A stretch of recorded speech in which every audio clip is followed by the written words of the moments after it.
I'll explain right here the trigeminal nerve, which is the fifth nerve, and tri means three, while geminal means the three twins. And the trigeminal nerve, three branches, is ophthalmic and maxillary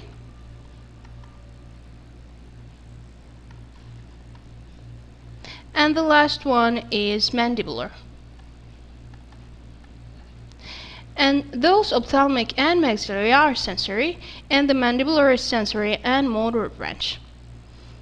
The trigeminal branch, the trigeminal nerve is developed in the fourth week and considered as first pharyngeal arch.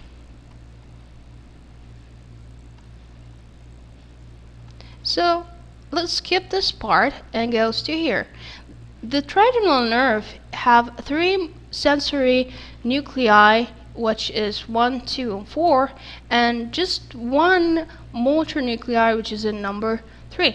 So right here, this first one is called, this is a sensory nucleus called mesencephalic nucleus, and this for unconscious proprioceptive, and the second is called principal or pontine nucleus. Those are two nerves for this part, and it's for conscious proprioceptive and also for vibration and touch. The last one, which is a spinal nucleus, and the spinal nucleus is for temperature and for pain. But as you see, the nuclei mainly be in the pons. As you see right here, this is the midbrain. Here is the pons, and here is the medulla oblongata. The last neuron, the nucleus is the motor nucleus, and this nucleus is for muscle of mastication. Muscle mastication is temporalis muscle, masseter muscle, and lateral and medial pterygoid. Okay. So now the journey of this nerve is going to the trigeminal ganglion. The trigeminal ganglion, as we see here, have the main three branches that we said before: the ophthalmic nerve, and a maxillary nerve, and the mandibular nerve. So ophthalmic nerve, firstly, goes to superior orbital fissure, and the superior orbital fissure, as you see here in the skull, this is the white area from the anterior view, and here from the posterior view. So it's complete. The ophthalmic nerve now gives three main branches, which is the lacrimal nerve, frontal nerve, and the nasociliary nerve. The lacrimal nerve gives the sensory fibers to the lacrimal gland to sensing it, and it's carrying another sympathetic and parasympathetic from other neurons that share and carry. So the lacrimal nerve also gives sensory innervation to the conjunctiva. In the frontal nerve, there is a sensory innervation, so supratrochlear or supraorbital to the anterior part of the scalp. The nasociliary nerve gives two ethmoidal nerves, to each of them in ethmoidal foramens, and the posterior ethmoidal nerve is absent in 30% of people. And the posterior ethmoidal is mainly for sphenoid sinus and ethmoidal air cells.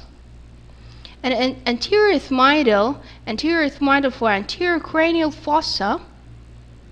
So it's in an anterior cranial fossa. The nasal cavity is here. This is the nasal cavity right there. And the lower half of the nose. The infratrochlear nerve is for the upper eyelid and the upper half of the nose. Nasolacrimal nasociliary nerve is completed a journey and carrying sensory fibers to the long ciliary nerve, and it gives another sensory branch to the short ciliary, but the long ciliary nerve is a main nerve to the nasociliary, but the short ciliary is not mainly a branch to the nasociliary because it carry another it's a main nerve to the oculomotor because it's carrying its fibers. The first thing, the long ciliary nerve, carrying also a sympathetic part from the internal carotid body plexus, and it's a plexus like this way. So internal carotid body plexus gives a sympathetic innervation.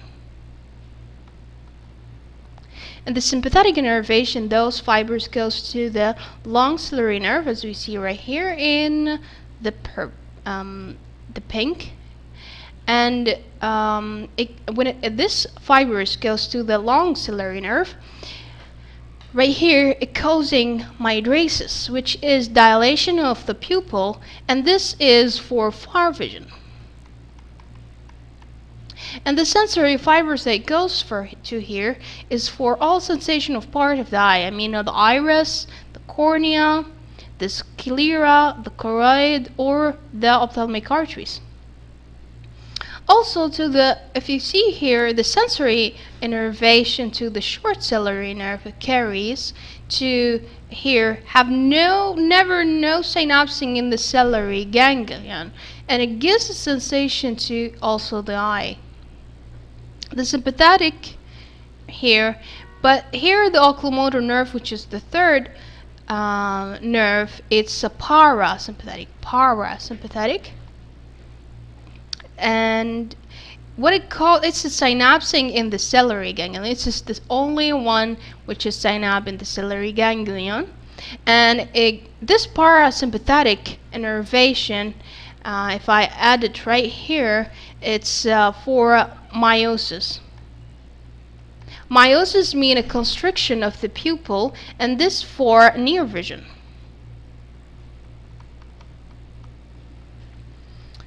This is for parasympathetic, which is near vision, and the far vision is a sympathetic part carrying by a long ciliary nerve.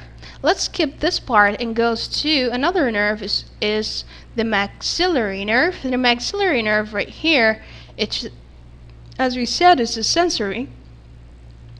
So the maxillary nerve, firstly, it goes to here in the foramen rotundum. And from the foramen rotundum, it goes to the pterygopalatine fossa, this shape, and have no synapse. It gives a main branches that goes to the inferior orbital fissure. Inferior orbital fissure, and it gives the zygomatic nerve and enter another fissure, another foramen called inferior orbital foramen. Don't confuse, this is a foramen and this is a fissure. So right here it gives this nerve, which is zygomatic nerve, gives zygomatic temporal, zygomatic facial for the skin, and the zygomatic of the temporal bone. And then for orbital nerve, which gives a lower eyelid. Don't confuse by ophthalmic, it's the upper eyelid. Here is the lower eyelid, the upper lip, and skin over the lateral part of the nose, and the maxillary sinus. The maxillary sinus is over here. So there is another nerve without any synapsing, goes to the inferior alveolar foramen, or the alveolar foramen, called the alveolar nerve for the upper teeth, as we see here. Now I will show you that it's And there is another synapsing in here. This is a ganglion called, let's show you right. This ganglion right here is called pterygopalatine ganglion, and this is synapsing for all the things right here. So the first nerve that comes from synapsing of the maxillary to go to here in sphenopalatine foramen. This is sphenopalatine foramen. There is a nerve called the nasal nerve, goes to there to innervate the nasal cavity. And there and also another foramen right here that it gives the nerve. Mainly this nerve is called the nerve to pterygoid canal, which go for pterygoid foramen. This is called the pterygoid foramen. And another synapsing in the pterygoid ganglion. But it's not a nerve of the maxillary, because carrying parasympathetic and sympathetic, it's not carrying that sensory innervation. So mainly it's not a nerve from here. And there is another nerve that goes to here, palato-vaginal foramen, which is a nerve called pharyngeal nerve that innervating the nasopharynx. Innervating the nasopharynx. Another nerve that goes to the palatine fissure right here, and then to palatine canal. This nerve is branching to two main branches, the lesser petrosal and the greater petrosal. The lesser petrosal innervating the soft palate, while the greater petrosal the cheeks, the cheek mucosa, and the hard palate. So don't confuse between the soft palate or the hard palate. The last innervation is by the mandibular nerve, which is sensory and motor innervating.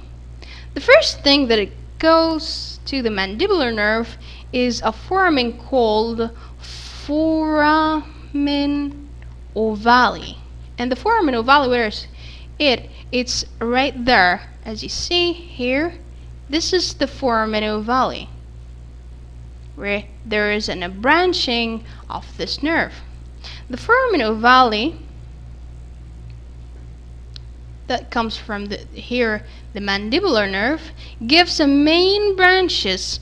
One is called in the blue right in here is called the anterior trunk and the posterior trunk, meningeal nerve, and nerve to medial pterygoid. Those are the main, and there is another branching from those main branch. So now we go to the anterior trunk, as you see here.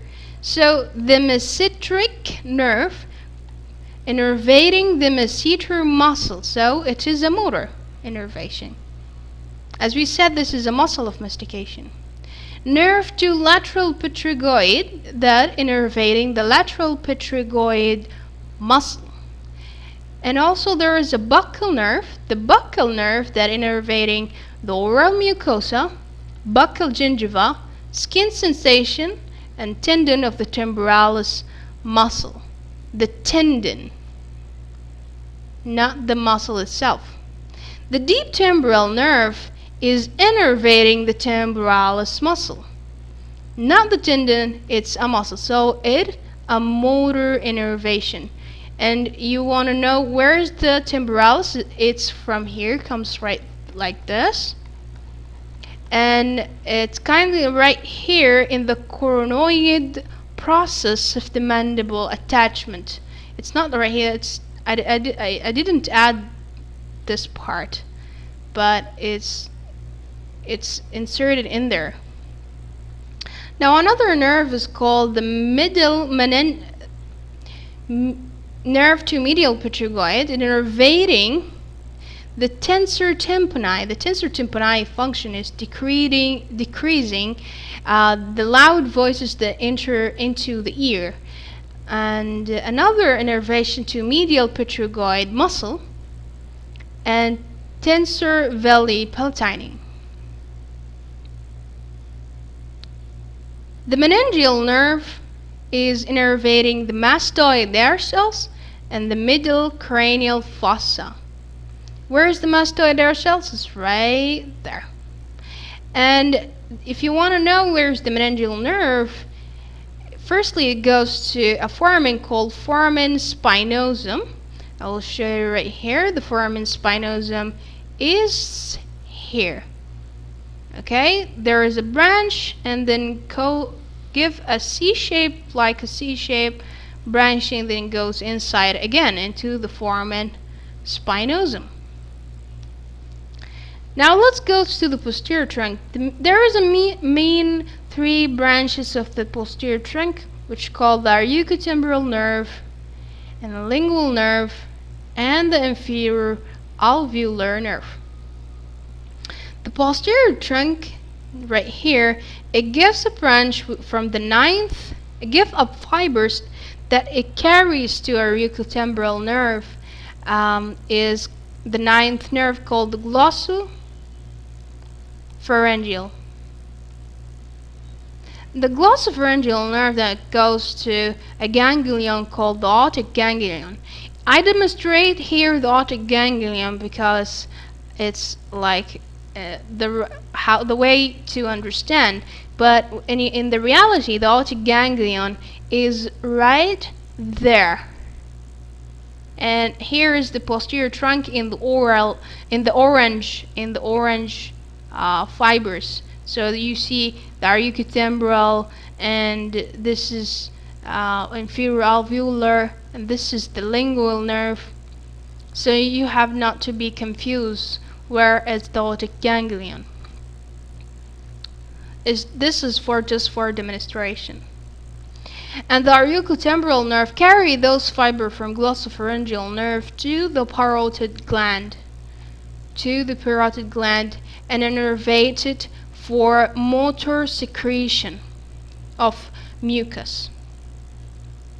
Also, auriculotemporal nerve gives a sensory innervation to the mandible, temporal mandibular joint, the temporal mandibular joint to sensing the pressure of this joint and vibration. Tympanic membrane, any inflammation in the tympanic membrane could harmful the mandibular nerve in this way, and innervating the external determinatus and the external ear. The last thing is the lingual nerve. The lingual nerve have a fibers comes from chordae tympani that comes from the facial nerve. This nerve comes from the facial nerve, it's a branch from it, and it's a parasympathetic part. Parasympathetic. But the lingual nerve, its own fibers that it gives a sensory innervation. Let's talk about the lingual nerve first, and we will know what is the chordae tympani do. So the innervation for the lingual nerve goes to the submandibular ganglion, and the fibers that it's innervating the anterior 2/3 of the tongue, and it's a sensory innervation, not for taste. So what is the chordae tympani? Innervating the anterior 2/3 for taste, not for sensation. That's the difference. And the lingual nerve also innervating the floor of the oral mucosa. The inferior alveolar nerve gives another two branches called the mylohyoid nerve and the mental nerve. The inferior alveolar nerve gives an innervation for all the teeth, chin, and the lower lip. The inferior alveolar nerve gives innervation to a motor innervation to anterior belly of the digastric and mylohyoid muscle. The mental nerve also for sensory innervation to the chin. The inferior alveolar nerve go to foramen right there called the mandibular foramen, where it's between the sphenomandibular ligament. I will show you here. This is the sphenomandibular ligament, and the nerve, this is the nerve I will demonstrate. It's between this sphenomandibular ligament and then branching to the mental nerve, which is from the mental foramen right here. This is the mental foramen, and then branching. So mainly I finished this part. As you see here is Dexter House.